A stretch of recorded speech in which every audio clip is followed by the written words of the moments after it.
a wrapping up question. Maybe we will continue after that, but just a suggestion that we improvise a little bit about how an authoritarian, pro-Ukrainian government and society may look like if people decide to choose strict values and tradition and liberal future in 10 years instead of continuing to be hybrid, compromising, and looking for in-betweenness.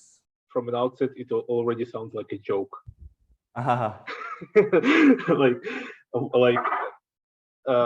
For having so much lore based on nationalists of 20th century, actually choosing a nationalist government sounds like a joke.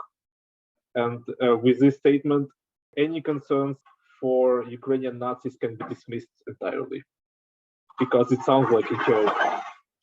Yeah. Okay, so I may elaborate why it sounds like a joke for me and some of your thoughts. We're dismissing a case that Zelensky might become a ultra-nationalist, orderly type of guy, because he isn't, and he will not be. It's like completely impossible. So in order for us to get to our next election, when we can safely and choose our own government, our new direction, we need to win the war, basically. If you listen to Ukrainian nationalists, there is like this thing called Russia, and Russia is not letting us live our lives how we want. Like all this work, all this orderliness, all this discipline should go somewhere towards some goal. And the Ukrainian nationalists were always about being finally independent, like finally truly independent of anyone.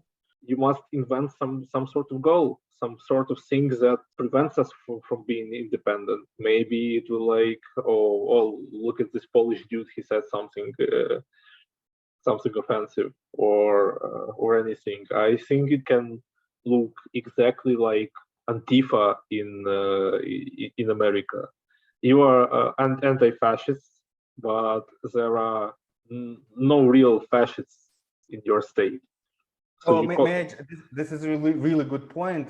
It's about a template in which one thinks, and that's what I notice in other cultures as well. Yes, you're right that once you're done with this kind of object of your hate or love or contemplation, you just replace the object, but the pattern remains.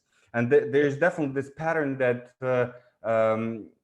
Ukrainian identity in many ways, historically, because of the reasons that were there, and also that the people who structured those identities chose to be reactionary, to think how to react to everybody who is offensive, and after that, there will be future.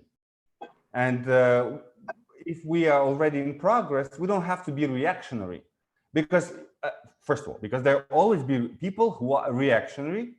We just need to make their percentages smaller. We need to have something else. So we have the ferment to create non-reactionary, post-nationalist identities, and it comes with just different pattern of how we bind to everybody around Ukraine and everybody in Ukraine.